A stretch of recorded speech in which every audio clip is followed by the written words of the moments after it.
வா வா வா நீ ட்ரிம்மர் கடிச்சு துப்பா மாட மாட்டேன் பாத்துக்க. நீ நேரா என்ன பண்றேன்னு இல்லையா நான் போதும். நான் உங்க ஃப்ரெண்ட் ஆயிட்டேன். நான் விட்டுருங்க. நான் காது கிட்ட கல்ல ட்ரிம்மர் கொண்டு போறீங்க. எனக்கு குளிக்கவே பிடிக்கல. ப்ளீஸ் என்னை விட்டுருங்கடா ப்ளீஸ். வணக்கம் நண்பர்களே, விருதுநகர் சாய் கிளினிக் பெட் விசிட்ல இருக்கோம். ஸோ இங்கே பார்த்தீங்கன்னா நம்ம க்ரூமிங்காக வந்திருக்கிறது வந்து லேப்ஸ் ஆப்ஸோ. இவர் வந்து ஃபுல்லாக கட்டியோடு வந்திருக்காரு. இவங்க வந்து பெட் பேரண்ட்ஸால் இவரை மெயின்டைனே பண்ண முடியல. ஸோ இப்போ வந்து இந்த கட்டி எல்லாத்தையும் ரிமூவ் பண்ணி ஆகணுன்ட்டாங்க. ஆனால் பார்த்தீங்கன்னா சார் நம்மளை தொடவே விட மாட்டார். ட்ரிம்மர் சவுண்டுக்கு பார்த்தீங்க இங்கே பாருங்க, கடிக்க வந்தார். எனக்கு அவருக்கு அது ஒரு பெரிய சண்டையாகவே மாறிடும்னு இருந்தது. பட் அதுக்கப்புறம் அவர் வந்து ட்ரிம்மரை பக்கத்துலேயே கொண்டு போய் இங்கே பாரு இது ஒன்றும் இல்லை அப்படி இப்படின்னு சொல்லி அவரை பேம்பர் பண்ணி இப்போ பார்த்தீங்கன்னா அவர் வந்து அந்த ட்ரிம்மர் சவுண்டுக்கு பழகிட்டார். கொஞ்சம் கொஞ்சமாக பழக ஆரம்பிச்சிட்டாரு.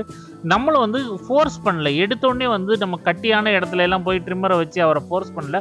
மெதுவாக தான் நம்ம வந்து பழக்கிறோம். இங்கே பார்த்தா தெரியும், அவர் பதறும் போதெல்லாம் நம்ம உடனே வந்து அவரை பேம்பர் பண்ணி உடனே சரி பண்ணி இப்போ கொஞ்ச நேரம் அவரை காம் பண்ணி அவர் பார்த்தா தெரியும் அந்த பாருங்கள் கொஞ்சம் நர்வஸாக இருக்கார். ஸோ அதனால் வந்து நான் அவரை ஃபோர்ஸ் பண்ணல, அப்படியே காமாக எடுத்துகிட்டு இப்போ பார்த்தீங்கன்னா தலையில் இருக்க ஃபர் எல்லாத்தையும் எடுக்க ஆரம்பிச்சாச்சு. இந்த அளவுக்கு வந்து அவர் வந்து நமக்கு ஃபுல் சப்போர்ட் பண்ண ஆரம்பிச்சிட்டாரு.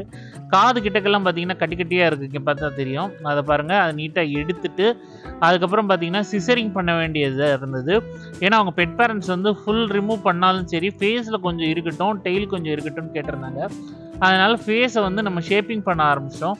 ஃபுல் ரிமூவ் கிடையாது. ஆனால் காது கிட்டக்கெல்லாம் வந்து பார்த்திங்கன்னா ஹெவி கட்டியாக இருந்தது. அதெல்லாமே சிசரிங் பண்ணி தான் எடுத்தேன். ட்ரிம்மிங்கே யூஸ் பண்ண முடியல அந்த இடத்துல. பார்த்திங்கன்னா நீங்கள் உங்கள் டாக் வளர்க்குறீங்க அப்படின்னா ப்ராப்பர் கோம்பிங்கிறது முக்கியம். இல்லையா கோம்பிங் பண்ண முடியலன்னா உங்கள் பக்கத்தில் இருக்க க்ரூமர்கிட்ட கொண்டு போய் கொடுத்து ப்ராப்பராக வந்து க்ரூமிங் பண்ணிடுங்க. அட்லீஸ்ட் 2 months ஒன்ஸாவது ஒரு டாகுக்கு க்ரூமிங்கிறது ரொம்ப ரொம்ப முக்கியமான ஒன்று. இப்போ பார்த்தா தெரியுங்க பாருங்கள், கட்டியாக இருக்குது பாருங்கள் யூரினரி போர்ஷனை சுற்றி. ஸோ இதெல்லாம் எடுக்கிறது நானே ரொம்ப கஷ்டப்பட்டேன். ஏன்னா அவருமே ரொம்ப கஷ்டப்பட்டார். ஃபர்ஸ்ட் டைம் ட்ரிம்மருக்கு வந்து இவ்வளோ தூரம் சப்போர்ட் பண்ணியிருக்காரு. நானும் அதை வந்து ரெஸ்பெக்ட் பண்ணி தான் ஆகணும். அதுக்கப்புறம் குளிப்பாட்ட ஆரம்பிச்சாச்சு. குளிப்பாட்டும் போது சார் கொஞ்சம் டென்ஷன் ஆகிட்டார் இங்கிட்ட அங்கிட்டு ஓடுறதுக்கு. அதனால் அவரை பிடிக்க வேண்டியதாகவே இருந்தது. கொஞ்சம் ஃபோர்ஸ் பண்ணதான் வேண்டியது இருந்தது. ஏன்னா குளிப்பாட்டும் போது இப்போ டேரெக்டாக ஃபர் இல்லாதனால தண்ணி உடம்புல படுமா, அது வந்து அவருக்கு கொஞ்சம் அன்ஈஸியாக ஃபீல் ஆகும். அதை நல்லா குளிப்பாட்டிட்டு அதுக்கப்புறம் நல்லா துவட்டிட்டு ப்ளோ ட்ரையர் போடும்போது சார் சண்டைக்கு வந்துட்டார். ஏன்னா அவருக்கு பிடிக்கல ப்ளோ ட்ரையரு.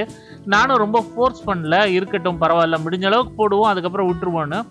அதுக்கப்புறம் பார்த்தீங்கன்னா அவர் அழகாக ரெடி ஆகிட்டார்.